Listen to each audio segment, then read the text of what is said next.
Peace, love, and transcendence. What's up, good people? Alright, today it's another one of my random videos. For everybody that's interested in science like me, then you might want to check this video out all the way through. Right now we're going to talk about NASA.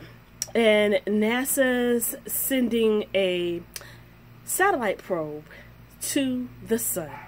So, let's talk about this and let's delve into it because I love topics science. So let's get into this, right? Now, according to NASA, the sun is 93 million miles away from Earth, right? So they're wanting this particular space probe that they launched 7 years ago, or excuse me, that they launched earlier this year, to make it to the sun within 7 years. Now, let's talk about this for 1 second. Now, according to NASA, if the sun is 93 million miles away, do you really think that the space probe that they supposedly launched earlier this year is going to make it there within 7 years? I don't know. I say no, but I'll let you be the judge of that. So, NASA. We always hear NASA, we always talk about, or we always NASA. So right now I'm going to tell you what NASA stands for. NASA stands for National Aeronautics and Space Administration. National Aeronautics and Space Administration, and it was formed back in the 1950s, 1958 I believe. But yeah, so NASA sent their Parker Solar Probe on an epic mission to reach the sun, right? Okay, so it wants to be the first spacecraft to fly into the 1,000,000-degree surface of the sun. Let's stop right there. 1,000,000-degree surface. Now, the sun is very, very hot. So wouldn't you think that if the spacecraft even got close to the sun, it would burn, or it would be burned to a crisp? Possibility. I'm thinking yes. Anyway, let's read on. So, they're talking about the corona of the sun. So, they want to get as close as possible, if you will, to the corona of the sun. Now, the sun's corona, I like to think of it as this. And if I'm incorrect, and anyone that comes across this video, you're a science geek and you know a little more about science than me, great. Please share your thoughts. But the corona of the sun, to me, in a way, an example is like the corona of your eyes, like the middle of your eye. So it's right there, like in the middle of the sun. That's the sun's corona, right in the middle. And that's probably the hottest part of the sun. So, and of course, we talked about this. The probe was launched earlier in 2018, and it aims to fly closer to the sun than any previous spaceship. Now, I remember earlier on NASA posting an article, and I saw, and all of this information is on Yahoo News, by the way. So if you want to Google it, check it out, you can for yourself.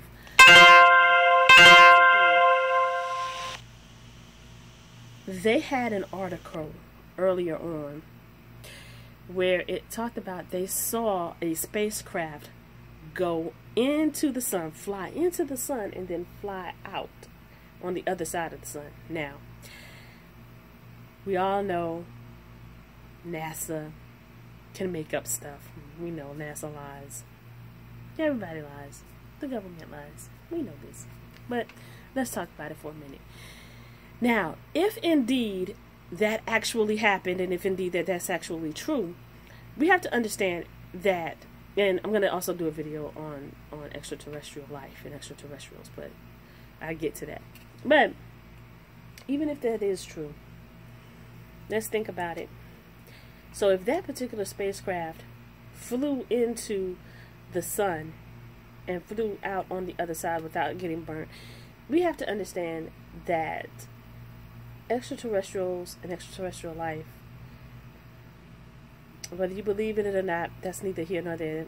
That's irrelevant right now, but I'm just focusing on this. they are more advanced than we humans. And I'm just going to leave it at that. So, now, as I stated earlier, the mission will take 7 years, and they are hoping to revolutionize the understanding of the sun. So what they're wanting to do and what they're planning to do is that they want to have a better understanding of the sun. And if you want to have a better understanding of the sun or anything about nature, you need to become one with nature. You need to get closer to nature. Now, I'm not saying that technology is a bad thing, because technology is great. But even at that, you still need to get back to, in my opinion, the core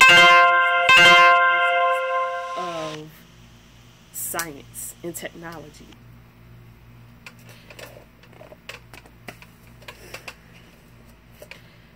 So, once you're able to do that, then you may have a clearer and a better understanding of that, which is what our ancient ancestors already knew. They had a close relationship with nature. And hello, how are you? Good.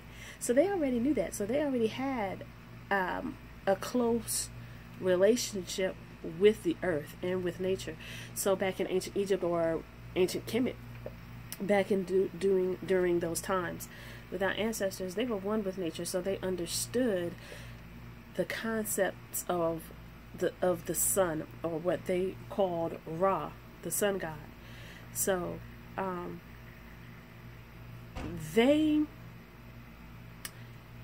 knew how to predict the weather and how to do those things. But like, as centuries passed, you know, it's like, it seemed like to me, a lot of us, we lost that innate ability to connect with nature and to become one with nature. But those of us who are on a spiritual journey and on a spiritual level, we understand, you know, what that means and what that entails. But to get back to that, I think we can. It may take some practice, it may take some time, but the whole point is becoming one with yourself, becoming one with nature, inner and understanding nature, and overstanding nature, and respecting nature as a whole. So, NASA hopes the findings will help scientists predict changes in Earth's space environment. So that's NASA's job, that's their responsibility, is to find out everything that's going on in nature and space. But one of the things that I think would be beneficial and be important is that, you know, that they give us, I guess, more details, if you will, about what's really happening and going on in science and in the science field, because whether you believe it or not, we're all, as human beings on this planet, are affected through science and by science in some way, form, or fashion. So my point of this video, or the point of this video, is NASA sending a space probe to the sun. I don't really foresee that happening. And if NASA says that, oh, we made it to the sun, this, that, and the third, this is what's happening on the sun, this is what's going on the sun, you know, take that with a grain of salt. So, until next time, it's your girl, Shunda. Thank you for tuning into my channel. SND. Thank you to all of my new subscribers and my future subscribers. And until next time, peace, blessings, and transcendence.